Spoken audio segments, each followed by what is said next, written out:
The Caribbean. Just the word itself conjures up a powerful set of images, a carefully curated dream sold to us for decades.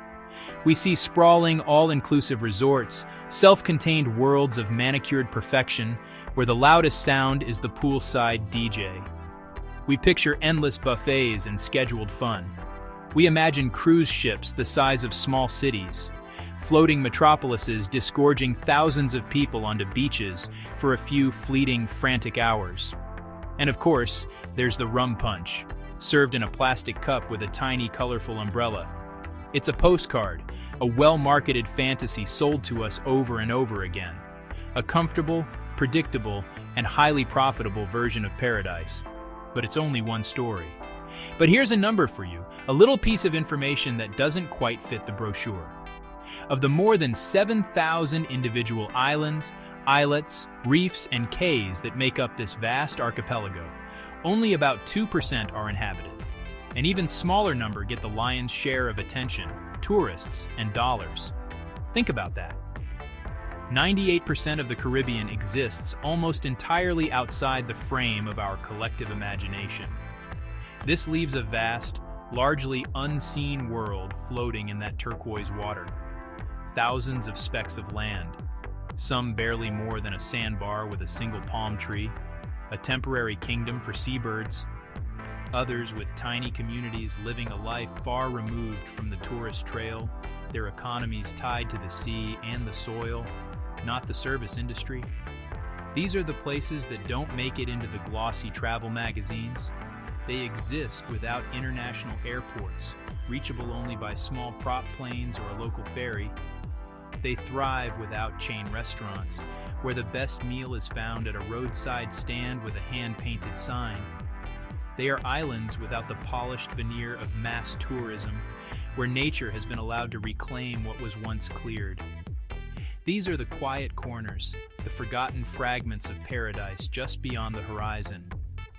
The real story, the one we're here to find, begins not in a five-star hotel lobby, but on a dusty road leading to a village you've never heard of. So, what does that mean for a traveler today? It means that genuine adventure is still possible. That discovery isn't a relic reserved for old explorers and history books. There's a whole other Caribbean out there waiting. A world where life has a different pulse. Its rhythm is dictated by the tides, by the quiet lapping of water against mangrove roots, by the rising sun that calls the fishermen to the sea, not by the rigid timetables of cruise ship schedules. Here, the main attraction isn't a theme park or a duty-free shop. It's the unscripted, raw beauty of an untouched landscape, and the genuine, unforced warmth of the people who call it home. They are the keepers of secrets, of old ways and quiet traditions passed down through generations. This journey is about finding those places, peeling back the familiar, glossy layer to see what's truly beneath. It's about searching for the islands that time and tourism seemed to have forgotten. We're looking for the stories that don't get told in the guidebooks, the complex, authentic flavors not sanitized for the international palate, the experiences that can't be booked online with a credit card. This isn't about escaping reality, but about finding a different, more authentic one. It is a search for the soul of the Caribbean, one hidden island at a time. The promise isn't five-star luxury. It's a five-star connection to a place and a people that feels profoundly real. Why do we seek these places out? What is the pull of the unknown? The allure of the difficult-to-reach spot? Maybe it's a rebellion against the prepackaged experience. Everything is curated, reviewed, and rated. You can see every corner of your hotel room online before you even book. There are no surprises. But the adventurous traveler craves the surprise. They long for stepping off a small boat onto a shore with only their footprints. It's a journey, not a transaction. It's about earning the view. These hidden islands attract a certain kind of person, not the one seeking to be pampered, but the one seeking to be present. Best conversations happen in broken English over a shared meal in a tiny, family-run eatery. Memorable moments aren't scheduled, they're unexpected detours. A fisherman offering a ride to a secluded cove. An invitation to a local's home for a game of dominoes. Music drifting from a church on Sunday morning. Travel here requires patience, flexibility, an open heart. Trade convenience for connection. We won't just show pretty pictures of empty beaches. We'll dive deeper. We'll share island stories, whispers of history on the sea breeze, sensory details, the smell of salt and wood smoke, the taste of freshly caught fish grilled over an open fire, the feel of warm sand between your toes, capturing a place's essence, character, spirit. For those who want to understand, not consume. For travelers who want to leave a place better than they found it. Practical notes will come. How to get there, where to stay, what to eat, but mostly, how to visit respectfully. These are homes, fragile ecosystems, tight-knit communities. Explore with curiosity and humility. Be a guest, not a conqueror. So come along. Set a course for the margins of the map. Find the Caribbean hiding in plain sight, the one waiting for the quiet traveler. The journey starts now. Our search for quiet shores begins with a leap of faith, a short but significant hop from the familiar. We leave behind the bustling duty-free shops, 7-mile glamour of Grand Cayman, boarding a tiny twin-propeller plane. This is the only way to reach Little Cayman. The flight is part of the experience, a transition from one world to another. Below, the deep blue of the Caribbean Sea stretches out, interrupted by the frothy white of the occasional reef. The island appears suddenly, a sliver of green and white against turquoise water. Only 10 miles long and a mile wide, a mere speck, but it holds a world of tranquility. As the plane descends, the scale becomes clear. No high-rise hotels, no sprawling resorts, just lush vegetation, a few scattered houses, and a single, unassuming landing strip. Stepping off the plane is like stepping back in time. The air is thick with the scent of salt and wild orchids, a fragrance untainted by exhaust or city smog. The only sounds, palm fronds rustling and the distant cry of a seabird. Nature is still in charge here. The human footprint is light and respectful. The airport, a small one-room building. The pilot hands you your luggage. The island's geography is its defining feature. A flat coral atoll, limestone barely above sea level. The ocean is a constant presence from almost every point.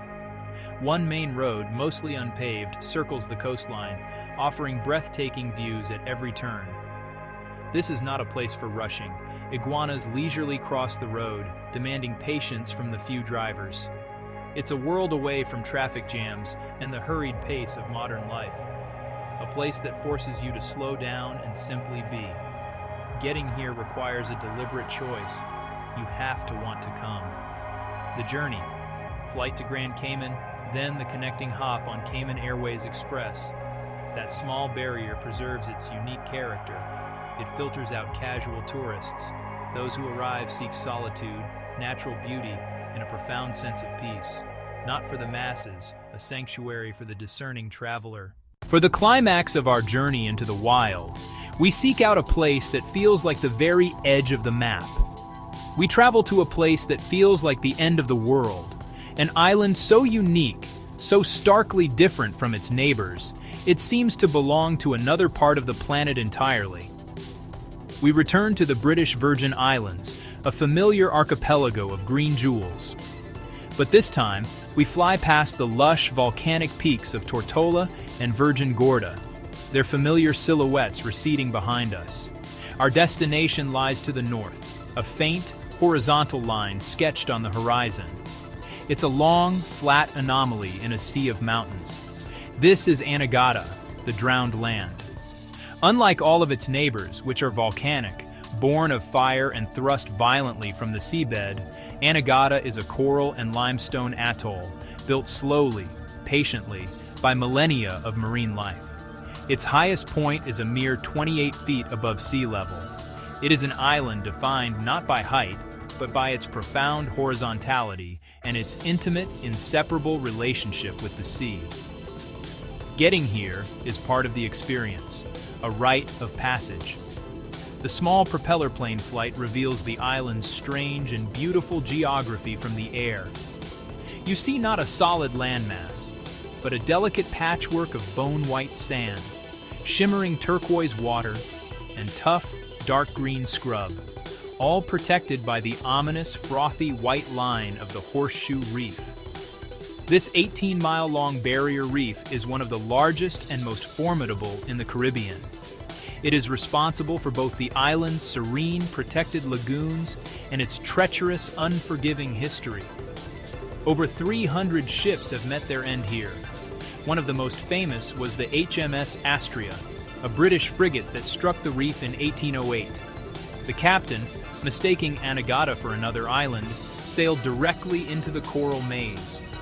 Though the crew was saved, the ship was a total loss, a stark reminder of the reef's power. This history has made Anegada a graveyard of maritime history and a diver's dream, a place to connect with the past and the silent world below. But the true wildness of Anegada is found in the duality of land and sea. The island's culture is built on this relationship. Mounds of discarded conch shells, bleached white by the sun, form modern-day monuments to the sea's bounty. Lobster traps wait patiently, part of a carefully managed fishery that sustains the small community. Yet the island's interior is a world away from the postcard beaches. Here you will find a series of large, shallow salt ponds shimmering under the Caribbean sun. These ponds are a crucial habitat, a vital stopover and nesting ground for an incredible array of bird life. This is the main reason Anegada is a nature lover's paradise.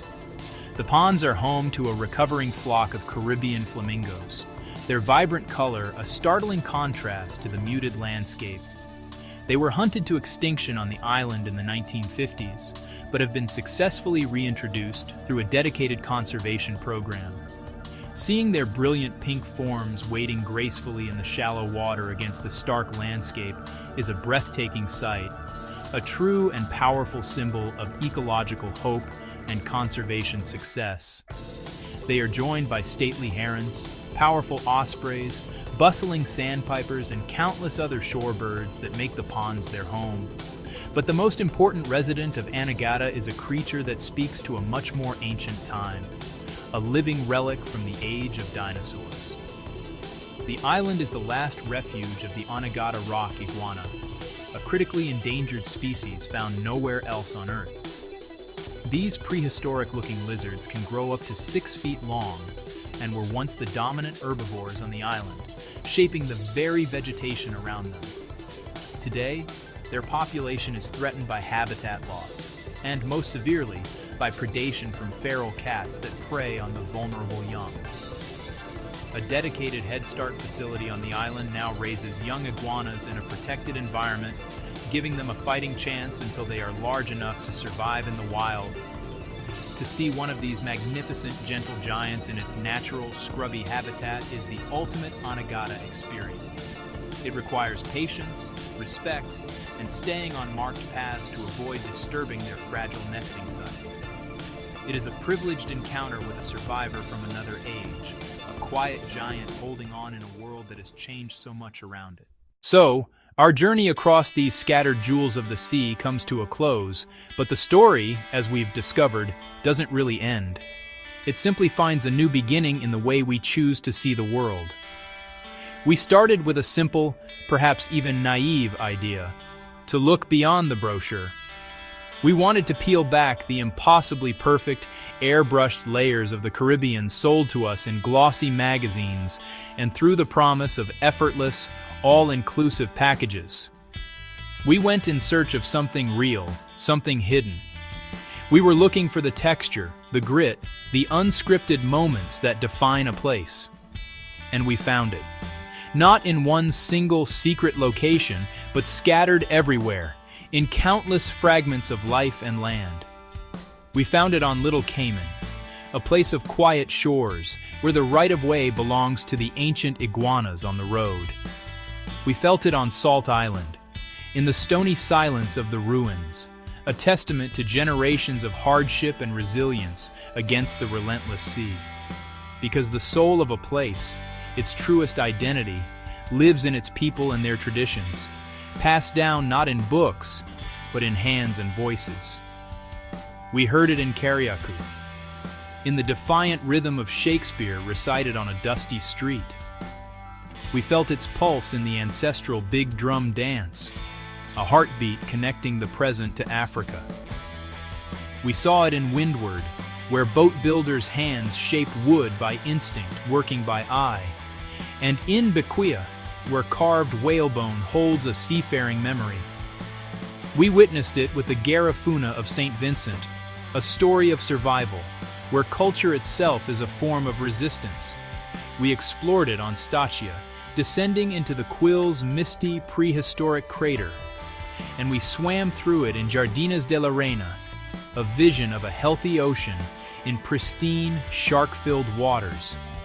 We climbed it on Saba, up Mount Scenery, along steep, winding roads into an emerald cloud forest, and we walked it on Anegada, the drowned land, home to flamingos and ancient iguanas, each one a fragile sanctuary, a living museum on the front line of a rapidly changing world.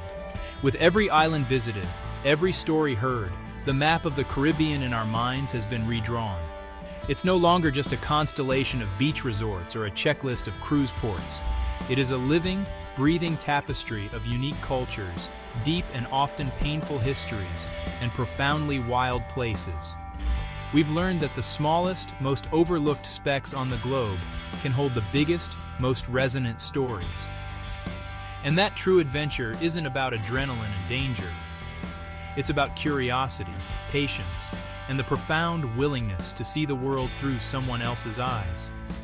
The hidden Caribbean, we now understand, isn't a destination or a checklist. It's a different way of seeing, a different way of traveling. It's an approach, a mindset.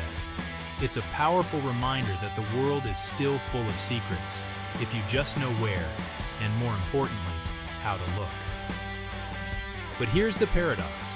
The greatest challenge in finding these hidden gems is not a lack of information. In our hyper-connected world, where satellites map every inch of the Earth and reviews exist for every beach bar, no place is truly a secret. The real challenge, the final frontier of exploration, is internal. It's the fight against our own desire for convenience, for certainty, for a predictable and prepackaged experience. It's the battle against the algorithm that wants to show you what you already know.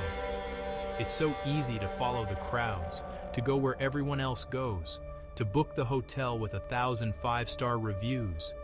It feels safe. It feels efficient. The path of least resistance is a well-trodden one, smoothed over by countless footsteps before you. But as we've seen, time and time again, the most rewarding journeys often begin where that path ends. They begin on a bumpy ferry ride, at the end of a tiny airstrip, or with a simple question asked of a stranger. There is a profound, almost subversive joy in getting a little bit lost. It's the joy of stumbling upon a village that wasn't in your guidebook, of finding a deserted beach at the end of an unmarked dirt road, of having a conversation with a fisherman who tells you a story you'll never ever find on the internet. When you slow down, when you allow for uncertainty, your senses awaken. You notice the specific smell of the salt air mixed with wood smoke, the explosive taste of a mango picked fresh from the tree, the sharp, percussive sound of dominoes slapping on a wooden table in a rum shop. In an age where it feels like everything has been explored, mapped, and reviewed, finding a place that feels like your own discovery is a powerful, deeply personal thing. These small personal discoveries are what transform a trip from a simple vacation into a memorable journey. They are the stories you'll tell for years to come, not the ones about the hotel buffet or the crowded sunset spot, but the ones about the time you got wonderfully, beautifully, unforgettably lost. So how do you find these places for yourself? How do you begin your own search? The first step is simple. Research. But don't just look at the top 10 lists or the sponsored articles. Dig deeper. Look at satellite maps. Read local blogs. Look for places that are harder to get to, the ones that require an extra ferry or a smaller plane. Once you've chosen a place, if you can, hire a local guide. They are not just a navigator, they are a storyteller, a historian, a cultural translator. They are your key to the real story. And then, travel lightly, physically and culturally. Leave no trace but your footprints. Be patient. Island time is real, and it's a gift, not an inconvenience. Learn a few words of the local language. A simple good morning can open doors. Ask before you take a photograph of someone. Be a guest, not a consumer. Most importantly, support the local economy directly. Eat at the small, family-run restaurants. Buy your souvenirs directly from the artisans who made them. Shop at the local market. These small choices have a huge positive impact, ensuring that your visit benefits the people who call this place home. The beauty of the Caribbean, and indeed of the world, is its endless, fractal diversity. For every island we've shown you, there are 100 more. There will always be another dusty road to turn down, another small boat to a forgotten cay. Because ultimately, it's in these moments of connection, over a shared meal or a simple story, that we find the real treasure. It's not a place on a map, but a feeling of belonging, however fleeting, in a world much larger than our own. This journey was ours, but the spirit of it belongs to everyone. So I'd love to hear about your own hidden gems. Leave a comment below and share the secrets you've discovered so we can all keep exploring together. So go. Book that strange flight. Take that slow boat. Put the phone away and get a little lost. Be a good guest. Try the weird food. Listen more than you talk. Listen to the stories. The real, raw, beautiful world is out there, waiting for you. It's not in a theme park or behind a velvet rope. It's hiding in plain sight. It's been a hell of a ride sharing these places in